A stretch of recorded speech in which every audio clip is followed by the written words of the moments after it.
Yeah.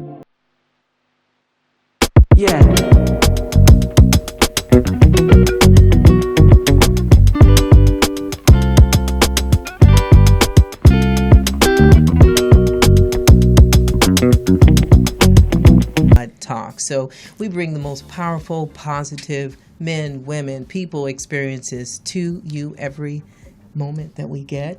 My name is Leela Christine, and I am introducing my co-host, Dr. Moshi Lewis. How you doing today? Doing good. You Doing good. You're good? looking great. I love the colors. I love the shirt. So we have two extraordinary men in the house, and I say extraordinary because they are tied into many movements. I would say if you ever heard of the California Black Chamber of Commerce, then you need to log online and you need to be a member, especially for those who are into business.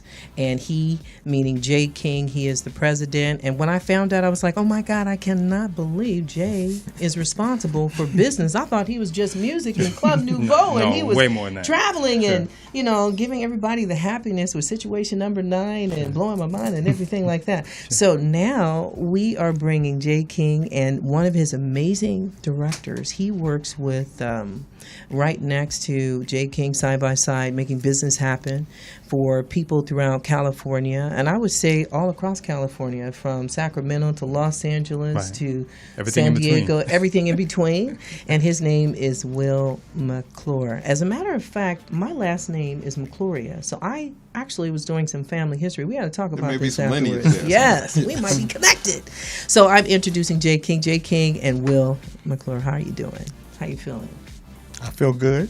Feel good good to be here. Glad to be here as We're well. excited. We're waiting for you to perform, like right now. No. He's like, not today. Not today. No, like- that's not what this is about. Training in Southern California. So, first of all, Jay, thank you very much for giving us your time, because we know that you are a very busy person and you have music and you have business at the same time.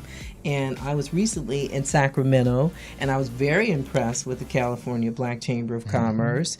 And just tell us how you got involved. What made you say, you know what, I think I want to take this on and help people in business? Well, first of all, I didn't come into the California Black Chamber as working with the chamber itself. Right.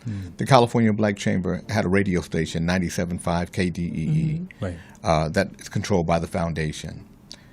It's a community radio station. And so Alan Warren, who was a city councilman in Sacramento, was a friend of mine. I helped him when he ran for office. Right. I was living here in LA. I still reside here, but my main time is spent in Sacramento. Right. And one day, but I was still here, and one day I had flown in Sacramento, and Derek D.O.A. Allen, who's a producer and songwriter and musician, said, Jay, we have a radio station here that won't even play local artists. Wow. So I called Alan Warren and said, hey, man, what's going on? Why you guys have a black radio station that don't play local artists? He says, my friend Aubrey Stone owns that station. So he set me up with a meeting with Aubrey Stone. Aubrey and I started talking, and I said, I'll help you guys raise money, because that was one of the issues they had. I see. I said, I'll help you find sponsors for the radio station, but I want to do a show, Right. and I want to play local artists. I'll still play the music that you guys want me to play, but I want to play local artists. Right. And so it took us about a year to get it all worked out, and that's how I started. So I really started on the radio side, Right. and I did a show there for about 4 years, but as I started doing more music, I would talk to the community. I'm from Sacramento. Right. So you know it. So some of the issues that were happening in the Yes. community, I would just bring it up. I would talk about it.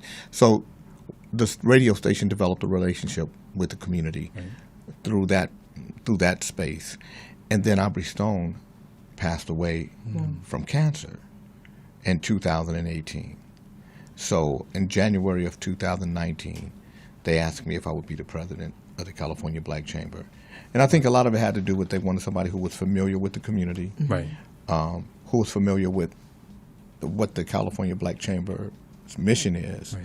and who they thought would be a fighter, Right. Right. because they saw the work that I did in the community already, and so that's how it happened. We need fighters. Sure. And We you're need still on people the that air are in Sacramento, advocates. too. Yeah, so I grew up in Sacramento. I grew up in Northern California, Vallejo, Sacramento. My father lived in Vallejo. My mother lived in Sacramento, so I was always between the two. I went to school in both places.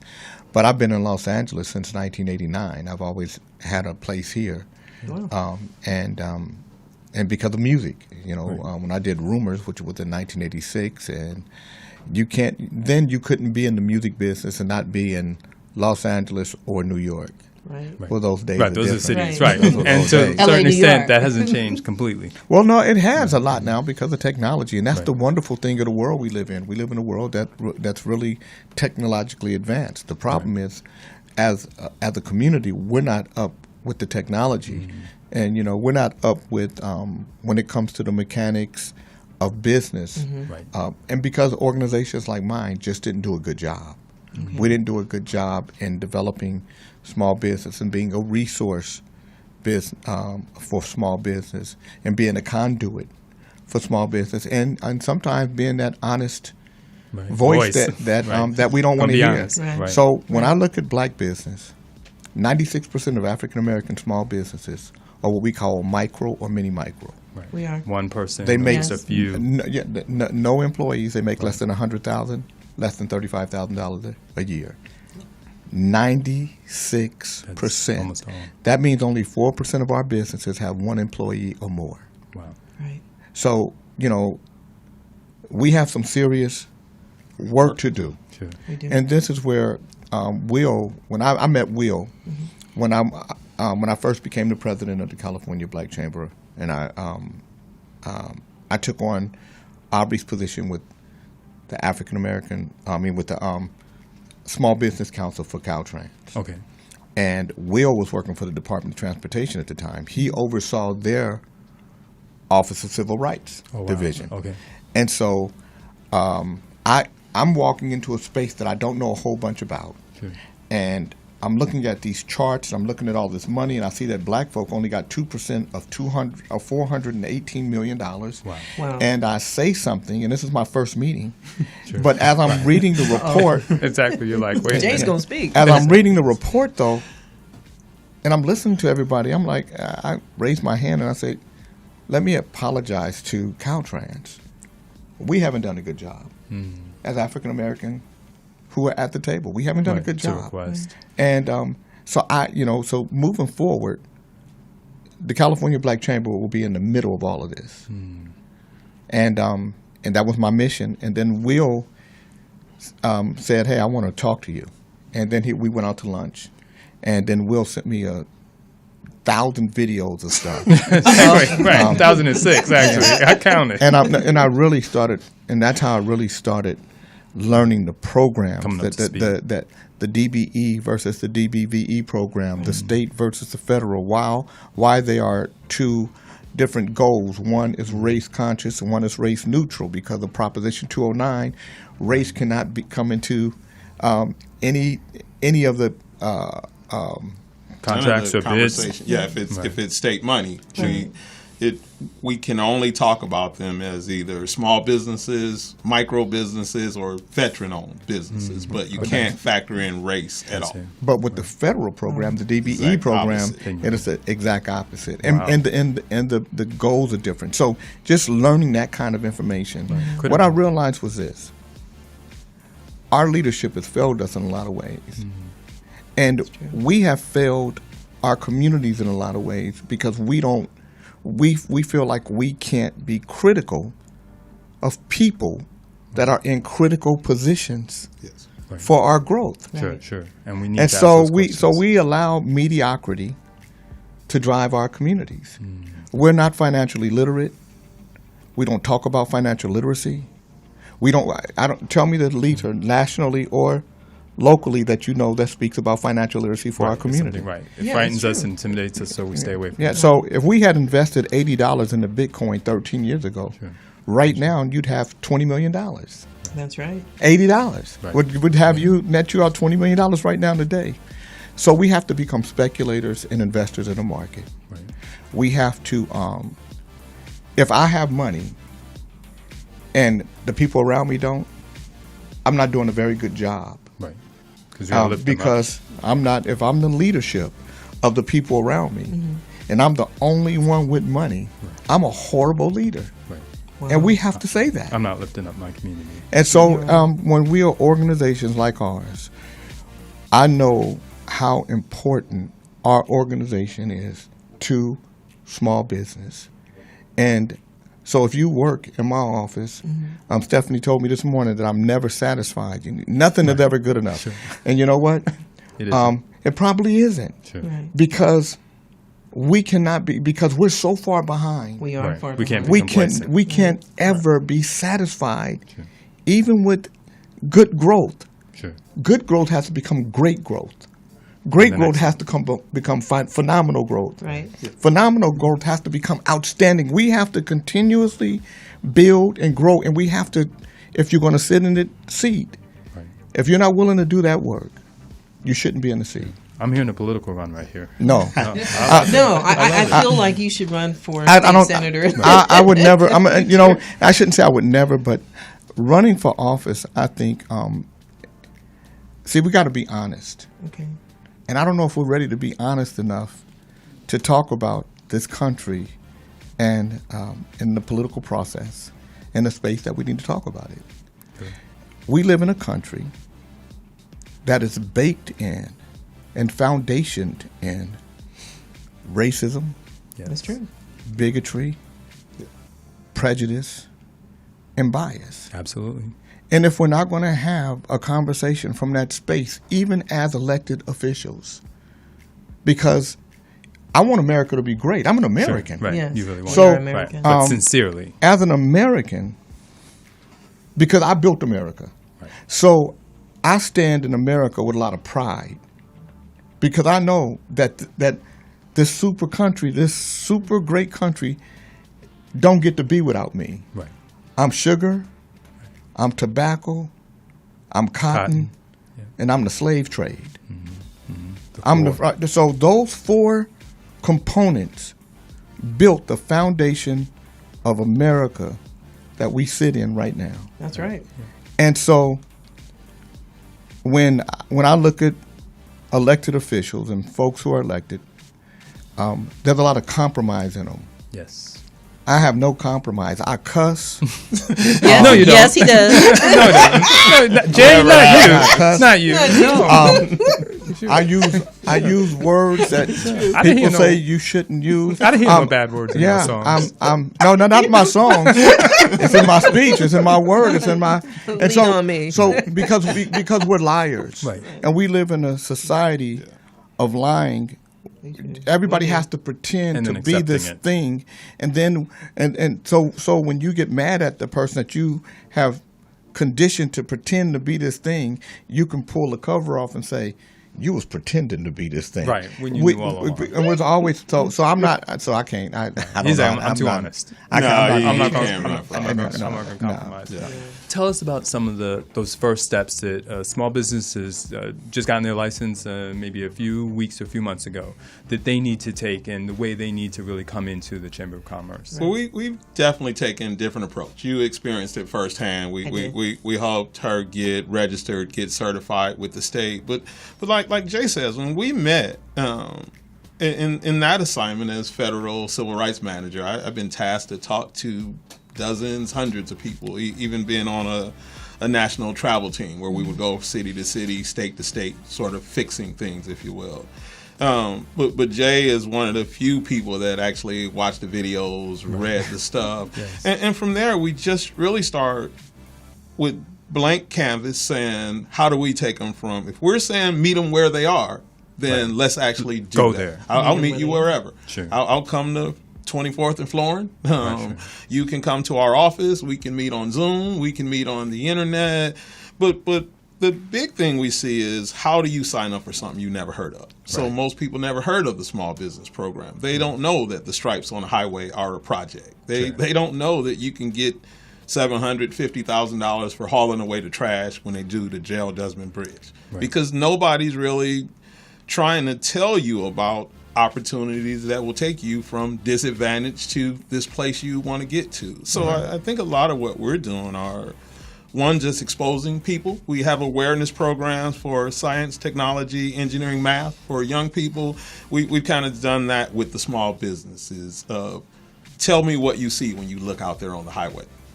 So we've kind of really focused on teaching people what they see in the built environment and how those things can be business opportunities for you.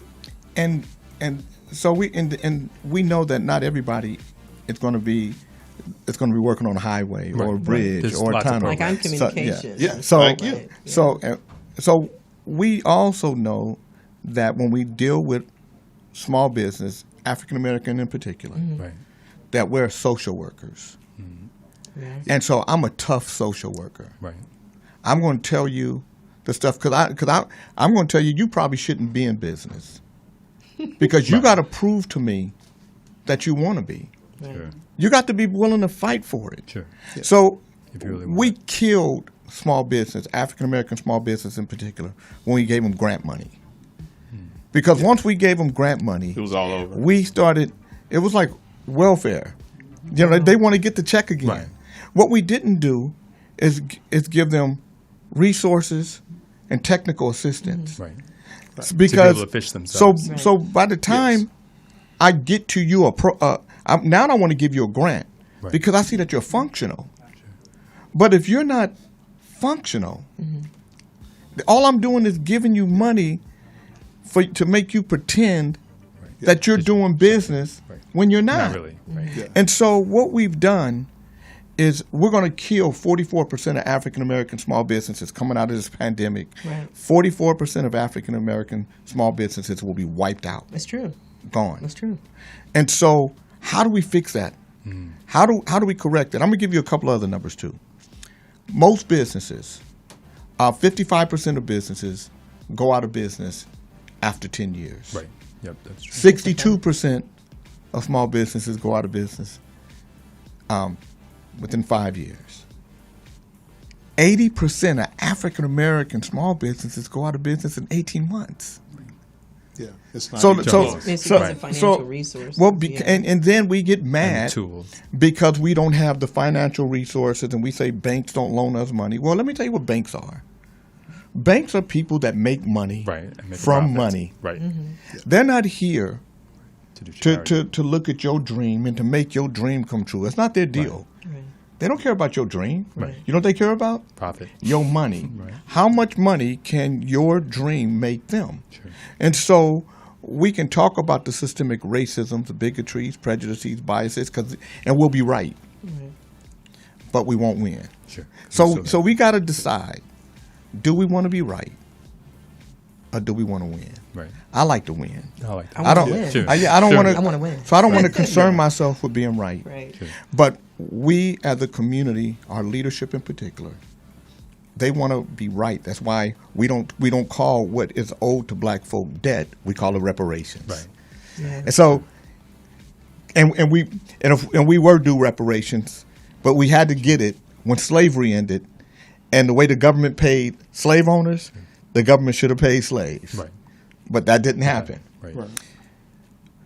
And we're right when we say America was horrible in having slaves. But guess what?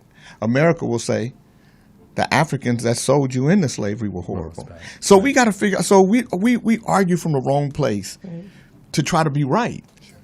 I want to win. Right. So I don't That's what's talk important. about slavery and the debt that's owed to me.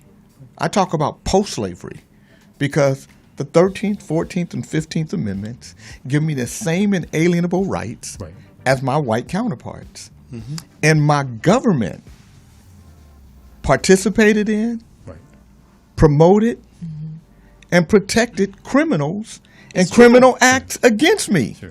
On the floor of Congress in 1917, Congressman said the greatest threat to America is a Negro soldier coming back from World War I believing he has the same inalienable rights as a white man. This is white man country. Right. This is our Congress. Right. That's saying it. In 1910, 8 million African Americans collectively owned 15 million acres in the United States.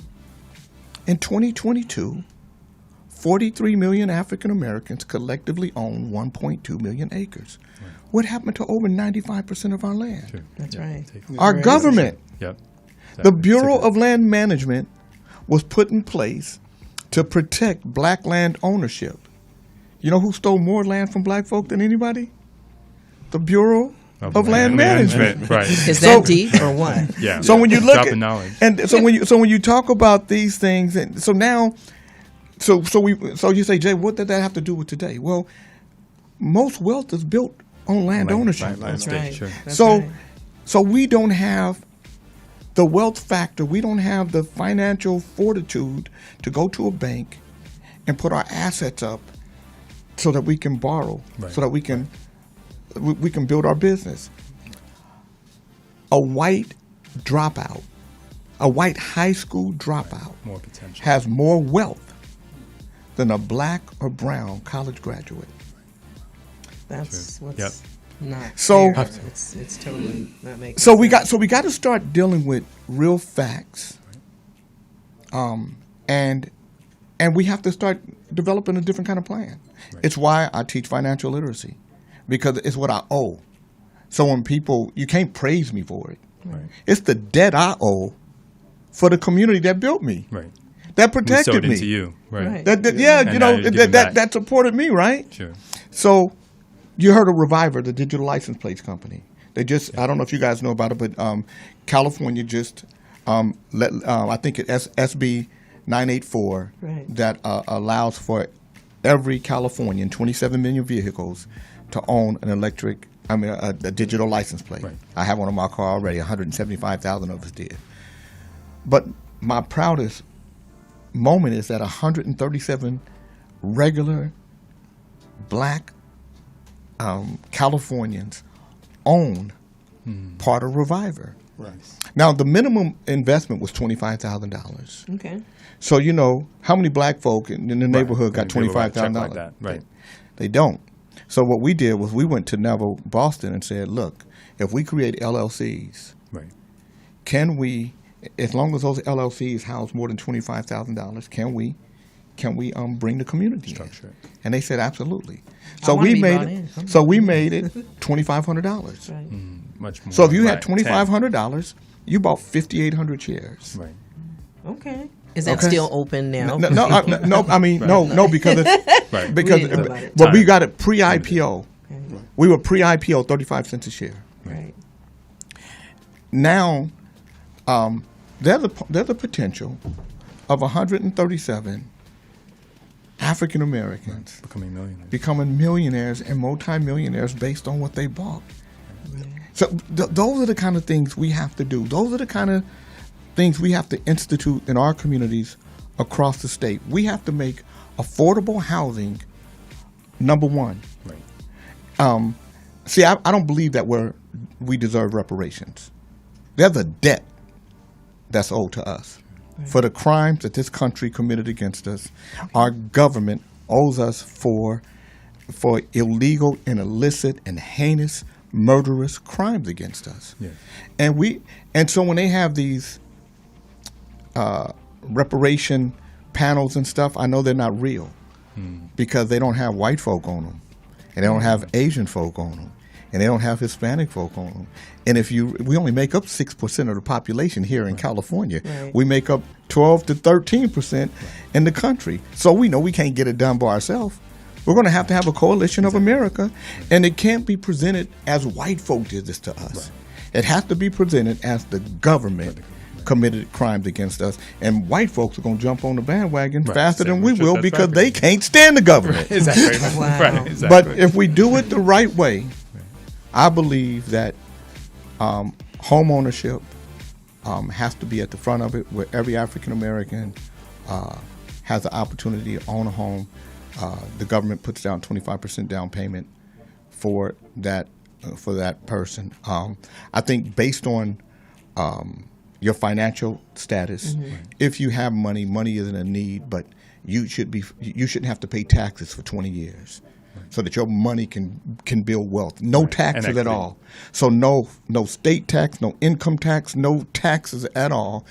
You get to for the next 20 years because they keep talking about the money, in the trillions of dollars. Right. And it would be if we gave everybody money at the same time. Not everybody has to access at the same time. So 'cause we have some young people that can access later on. Right. You know, so if Exactly. we did that, and then we have some people who don't have money Right. that maybe, so they should get $350,000 to $500,000 And for the next 20 years, they can put that money to work. Sure. And this is where, and so I've had people say, "Well, Jay, but we don't know we don't know about money."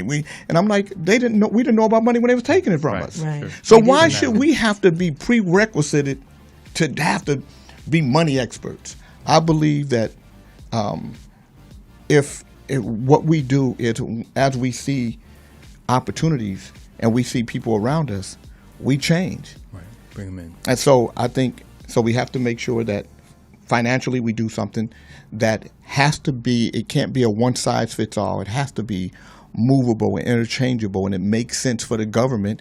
And the government in the end will make out, because we're the number one consumer per capita. Nobody else consumes us. Right. So we change the GDP in this country. The country would get stronger, because the lower end, what we call the poor, would all of a sudden have wealth. And go look at Tulsa, Oklahoma. Right. People don't know why so much money was in Tulsa, but so much money was in Tulsa because of the Dawes Rolls. Because when the Indians, because that was an Indian territory, when the United States took it back over, they gave those Indians and the blacks who were part of that tribe, they gave them land. They gave black folk the barren land. So it couldn't grow nothing. Sure. And they did it because they thought it wasn't worth nothing, but they charged them taxes. That barren land was oil land. And when Standard Oil came into the picture, Standard Oil said, "We'll pay the taxes and we'll pay you a royalty." Well, do you guys know who Sarah Rector is? Sarah Rector is a black girl who became a millionaire at 13 years old. Wow. But we don't know about her. Sure. No, we don't. So all that money that those black folks were making in Tulsa, they built that community. That's why they had their own airport. It's why they had their own hospitals. It's why they had their own banks. It's why they had their own library. It's why they had their own Nickelodeons and hotels. The community flourished, and white folk got mad. Right. And they say we're going to burn it down. And they and some people think they burned it down because white men borrowed money from black banks and didn't want to pay it back. And you just look for any reason to, and again, the government participated. Create violence too. So I'm all over the place right. with this. But that's because we have to decide how we're going to organize all of these things, because we haven't done any of it, so that we can actually create a plan that's going to help us win. Not be right, but win. Sure. I have a question. I noticed specifically gentrification in Los Angeles, in Oakland. We're seeing it live. Because you guys keep selling your mamas and daddies houses, and your grandmothers and grandfathers. Don't do it. So you got my mom and dad bought our house in 1964. We own it right now. Right. We ain't never selling it. Sure. That's right. So we get mad about gentrification. We're the gentrifier. We can't. Because walk away. We're selling the product. Or take a buyout. We sold it.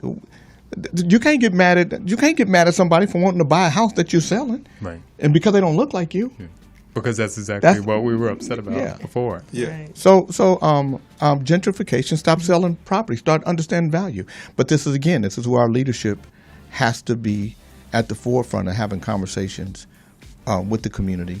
And not saying what the community will or won't listen to, or what they will or won't do, but putting the option out there. And you'll be surprised at how many people will hear it enough to say, you know what, I'm going to try that. It's why 137 people invested in a Reviver. First of all, thank you Jay King and Will McClure. I want to say your name like my name. I mean, no, literally. And I think people should go into, especially those who are African American. But I noticed that the chamber also is open to everyone. Absolutely. We say that. We're the Black Chamber. Because it's not just, you say Black rainbow. Chamber, but I seen the rainbow when I came out. Absolutely. Well, because I believe in diversity, equity, and inclusion, and that means white folks. Right. Right. I don't want to be the same excluder that I've been a victim of. Right. And exposed to all these years. I want to be exactly who I am. I want to, and I think as human beings, we have to get better at being human. We fail the human test We do.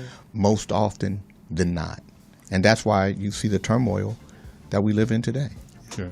Well, we want to thank both of you gentlemen. As a matter of fact, if it wasn't for Will being on the phone with me telling me, Leila, you should be certified with McClure. Right. So not only did I go through the certification for McClure, but I went ahead and got my CMAS. Good. I got LA County. I got LA City. I got all the certifications, and I was very serious about that for our digital communication. And then you won. And then you won the pitch contest. I won a pitch contest, everybody. Yes. I should have brought that big check. Yeah, you should have brought them out check. But I think, and I know we've got to close, let's not lose sight of what you saw at our summit and the matchmaking we did there. We're doing it again this weekend while we're here talking to you. So there's a thing coming out called the Broadband Middle Mile Project, where we're trying to bridge some of that digital gap between our communities and other ones. But we posted it out on our website yesterday. We're helping Caltrans behind the scenes, but there are billions of dollars coming to some small companies, large companies for that broadband project. But we're going to do the same matchmaking and then take our workshops around the state where we're actually doing matchmaking for real projects with real businesses in the city or the state that we're talking about. So you'll see us in Oakland. We're going to work with Caltrans District 4 up there. We're going to Temecula, Chamber, Fresno, Bakersfield, because no one's coming to those communities saying, hey, these opportunities are out there. Right. So this is exactly what we need as far as business advocacy for those who have small businesses, even if you have a medium business. But I would tell everyone, whether you're a preacher, a pastor, a doctor, any business, a lawyer, any business, join the California Black Chamber of Commerce, because it's a new realm of existence moving into 2022. And well, really 2022 is done, but 2023. So thank you. We appreciate it.